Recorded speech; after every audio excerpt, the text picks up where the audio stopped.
오늘은 우리 현대 사회에서 가장 중요한 건강 이슈 중 하나인 비만에 대해 이야기해 보려 합니다. 여러분 혹시 비만이 단순히 많이 먹어서 생기는 문제라고 생각하시나요? 그렇다면 오늘의 영상에서 신경과학적 관점에서 비만을 새롭게 이해하는 시간을 가져보세요. 이 주제가 여러분의 건강 관리에 대한 새로운 인사이트를 줄 거예요. 비만은 단순한 생활 습관의 문제가 아닙니다. 우리가 음식을 선택하고 얼마나 많이 먹는지는 뇌에서 복잡하게 조절되고 있으며 이는 신경과학과 깊은 연관이 있습니다. 우리의 뇌는 음식을 섭취하고 에너지를 저장하는 것을 생존의 중요한 과업으로 인식하고 있습니다. 특히 뇌의 시상하부라는 작은 부분은 우리의 체중을 조절하는 중요한 역할을 합니다. 이곳에서 지방량을 조절하고 식욕을 통제하는 시스템이 존재하죠. 그런데 왜 우리의 뇌는 우리를 살찌게 만드는 걸까요? 몇천 년 전의 인간들은 주로 사냥과 채집을 통해 에너지를 얻었습니다. 그때는 음식이 풍족하지 않았기 때문에 체지방을 많이 저장하는 것이 생존에 유리했습니다. 비만으로부터의 위험보다는 기아의 위험이 훨씬 컸기 때문에 우리 뇌는 가능한 많은 지방을 저장하려는 방식으로 진화해왔죠. 그래서 오늘날과 같은 음식이 풍부한 환경에서는 오히려 우리 몸의 시스템이 불균형을 일으키게 되었습니다. 뇌는 여전히 에너지를 최대한 저장하려 하고 그 결과로 우리는 비만이라는 문제에 직면하게 된 것입니다. 이러한 현상을 설명하는 중요한 신경전달물질이 바로 렙틴입니다.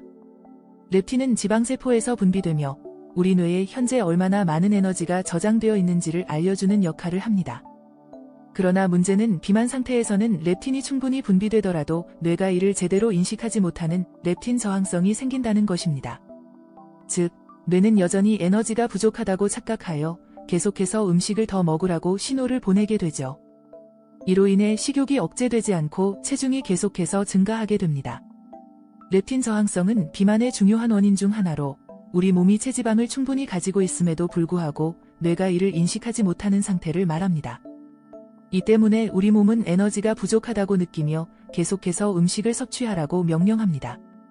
특히 현대사회에서 흔히 접할 수 있는 고지방, 고당도의 음식들은 우리의 뇌를 더욱 강하게 자극해 더 많은 열량을 섭취하도록 만듭니다. 이 때문에 많은 사람들이 다이어트를 시작해도 오래 유지하지 못하고 다시 원래 체중으로 돌아가는 경우가 많습니다. 또한 뇌의 시상하부에는 리포스타트라는 체지방을 조절하는 시스템이 있습니다. 이 시스템은 우리 몸의 지방량을 일정하게 유지하려고 하는데 문제는 이 리포스타트가 비만 상태에서는 체지방을 높게 유지하려고 한다는 것입니다. 즉, 체중을 줄이려 할 때마다 뇌는 이를 에너지 부족 상태로 인식하고 체중을 다시 원래대로 회복하려는 경향이 있습니다. 이로 인해 체중 감량 후 요요 현상이 발생하는 것이죠. 여러분, 혹시 이런 경험 있으신가요? 식사를 충분히 했다고 생각했는데도 불구하고 계속 배가 고프고 뭔가를 더 먹고 싶어진 적 말이에요. 이러한 현상은 단순한 의지력의 문제가 아니라 우리 뇌의 신경적 반응에서 비롯된 것입니다. 특히 현대사회에서는 음식의 접근성이 매우 높고 고칼로리의 음식들이 손쉽게 구할 수 있기 때문에 우리의 뇌는 계속해서 자극을 받고 있습니다. 이런 환경에서 우리의 뇌는 본능적으로 더 많은 에너지를 저장하려 하고 이는 체중 증가로 이어지게 됩니다. 그렇다면 어떻게 해야 할까요?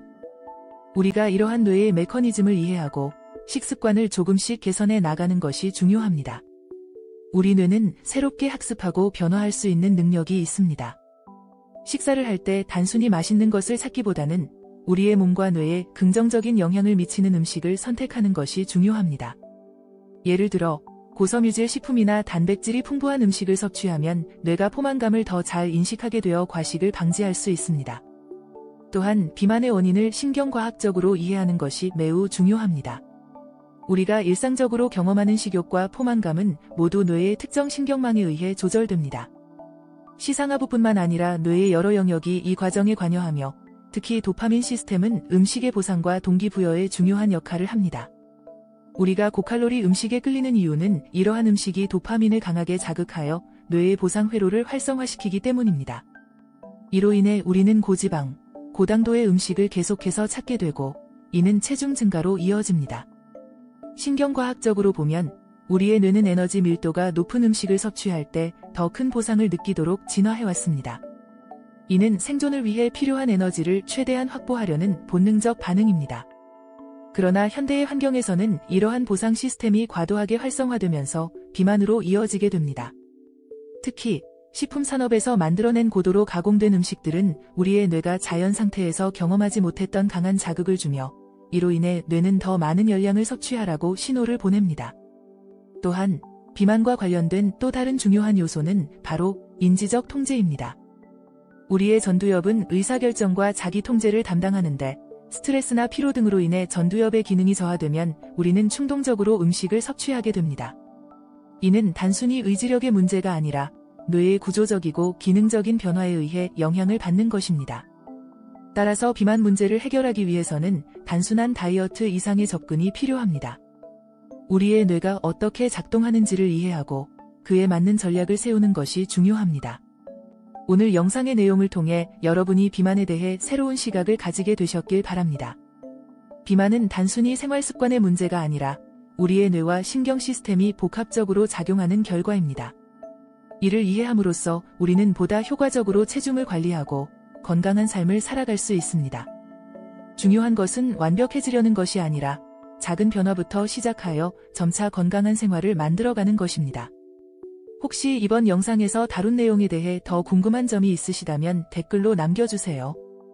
여러분의 의견과 경험을 듣는 것은 저에게도 큰 도움이 됩니다. 또한 구독과 좋아요도 잊지 말아주세요. 앞으로도 건강한 삶을 위한 다양한 정보를 준비해 올리겠습니다. 오늘도 건강한 하루 보내세요. 감사합니다.